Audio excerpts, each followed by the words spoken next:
The mud is in your mouth. You don't remember falling. You remember the shell burst, the sound that wasn't a sound so much as a pressure that unmade everything around it. And then the mud, and then the quiet. The quiet is wrong. The sound doesn't go quiet. You raise your head. The trench looks the same as it did 3 minutes ago, except that everyone in it is dead. 7 men. You counted them before. Now you count them differently. Perkins against the far wall, with his hand still on his rifle. Davis face down in the water at the bottom of the trench. Corporal Hughes folded over the fire step like a man who fell asleep mid-sentence. The others you don't look at closely because looking closely costs. Something you don't have left. Your name is Thomas Eldred. You are 19 years old. You enlisted in Sheffield in the autumn of 1916 because everyone else did and because the alternative was explaining why you hadn't. Your father worked the steel mills. His hands were iron hard and his silences were long. And when you told him you'd signed the papers, he looked at you for a moment without speaking and then went back to his dinner. That look is the last clear thing you remember from before all this. Your mother stood at the door when you left in the morning, and she held your face in both hands and didn't say anything. And you were embarrassed about it at the time, and you were not embarrassed about it now. If you have ever stood in a place where every choice leads somewhere worse than where you are, you already know what the next hour feels like. Stay with it. This is exactly where you are. The German trench is 40 meters north. You know this because you have looked at it through a periscope every morning for 6 weeks. You know the shape of their sandbag line. You know the gap where the wire runs thin. You know that at first light their sentries rotate, and for approximately 90 seconds the rotation creates a blind spot at the eastern end. You know this because Hughes told you, and Hughes is dead, and the knowledge now belongs only to you. You check your rifle. 3 rounds in the magazine. 1 more loose in your breast pocket that you reach for and find and load. 4. You take it back out and look at it. No. 3. You put the loose one back. 3 is what you have. 3 is the number you make decisions with. The mud smells like copper and rot. It has smelled like this since October, and it is now November, and you have stopped noticing it most of the time, but you notice it now because your face is pressed into it and the cold of it is working through your uniform in the particular way that means if you stay still much longer, you will stop being able to move. Your hands are already wrong. The fingers work, but slowly. You curl them and uncurl them and feel the joints resist. Dawn is coming. You can see it at the lip of the trench, a gray thinning of the dark. In 30 minutes, it will be full light, and in full light, 40 meters is nothing. In full light, you are a shape in a hole, and the men across the wire are shapes. With rifles, and the arithmetic does not favor. You hear them before you see anything. Voices. German. You don't speak German, but you have been close enough to it for 6 weeks that you have learned the emotional register even without the words. What you hear now is not urgency. It is the sound of men doing a job, checking, moving methodically through a thing that has to be done. They are clearing the line. After a barrage, they clear the line. This is what Hughes told you also. You get to your knees. The mud releases your legs with a sound you feel in your teeth. You look up and down the trench. Davis in the water. Hughes on the fire step. The others. 7 men who woke up this morning and will not wake up tomorrow morning, and all of them had fathers who worked something, and mothers who waited, and none of it is available to them now. Perkins still has his gas mask. You take it, not because you expect gas, because the straps are rubber, and rubber is the only dry thing in this trench, and dry means options. You don't know yet what option. You take it anyway. The German voices are closer. 2 men, by the sound of it, moving along their line toward the gap in the wire, doing the job. You flatten against the trench wall and breathe through your mouth and think. 3 bullets. 40 meters. 2 men that you can hear. Possibly more you can't.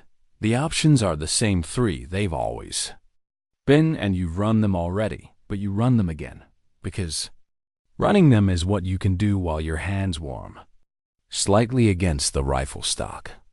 The wood is slick with mud and cold enough that it pulls heat from your palms. You let it. The sensation keeps you in your body, which is where you need to be. The first option is stay. Stay in the trench and wait, and when they reach the wire, you are below ground, and below ground is cover, and cover is time.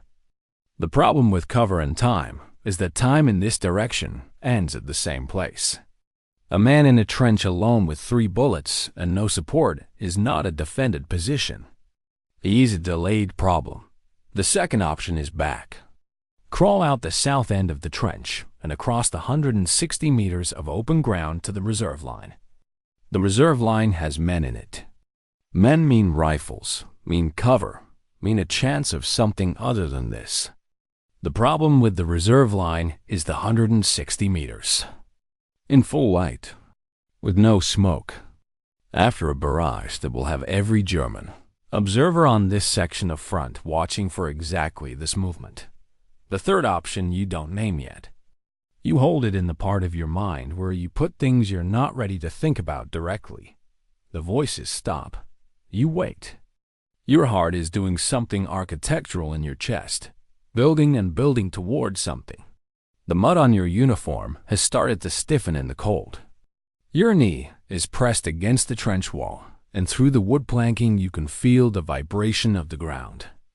The deep tremor that never quite leaves this place. The accumulated weight of everything that has happened in this soil. The sky above the trench is the color of a dirty sheet. A bird crosses it. You watch the bird. Some part of your brain notes it as information. Birds fly when the shelling stops. The shelling has stopped. A head appears at the lip. German helmet. The shape you've seen through the periscope for 6 weeks from the other direction. It appears, and you are pressed against the wall below him, and he is looking into the trench. Not at the wall, looking for what the barrage left. He sees Davis. He sees Hughes. He's doing the count. You stop breathing. He says something over his shoulder. A single word. The tone of a man confirming something expected. A second helmet appears. They're both looking into the trench now. Both of them at the lip. You have 3 bullets and 2 men and a distance of approximately 4 meters. The 40 meters was the problem an hour ago. 4 meters is a different problem. 4 meters is a problem with a different solution, and you understand this with a clarity that has no emotion attached to it. The way you understood the strength tolerances of steel in the mill before you understood what they were for. You don't decide. The body decides. The hands that curled and uncurled against the cold bring the rifle up, and the rifle does what rifles do. And then there are 2 men at the lip of the trench, and then there are not. The sound is enormous. Everything that was quiet is now not quiet. You are moving before the echo finishes, south along the trench. 1 boot in the water at the bottom, and 1 hand on the wall, moving fast and low. 1 round left in the magazine. You are counting, without counting. Behind you, voices. More voices. The job that was methodical is no longer methodical. The south end of the trench is a ladder and a broken fire step, and 20 centimeters of mud above the top where the sandbag wall was hit and never repaired. You go over it the way you went over it in training. The way Hugh showed you, low and fast and rolled. And the ground opens up ahead of you and you run. The ground is what it always is, broken, wet, full of things you don't look at. Wire at waist height and you go under it, tearing your shoulder, feeling the barbs drag through the cloth and then through something under the cloth, and then more ground. Your boots find no purchase in the mud, and you run anyway, sliding and pushing and running. The air tastes like sulfur and wet earth, and something metallic that has been in the back of your throat for 6 weeks. You taste it now because you are breathing with your mouth wide open and your lungs burning, and nothing tastes like anything except this. The sound of rifles behind you, you process as information without stopping. The reserve line is in front of you somewhere in the gray light. You know it is there because it has to be there. Because the alternative is that it isn't. A round hits the mud 3 feet to your right. Then another further left. They are shooting at movement, not at you specifically. You are a shape in the gray, and the gray is your ally. The same dirty sheet gray you cursed every morning for 6 weeks is now the only thing standing between your name and the list of names they will read in Sheffield. You fall twice. Get up twice. Your hands don't work properly anymore, but they don't need to work properly. They need to be attached to arms that are attached to a body that is still moving, and they are. The reserve line comes out of the gray like a fact. Wire. A wall. A voice shouting something in English that is the most beautiful sound you have heard since you arrived in France. You go over the wire. You go over the wall.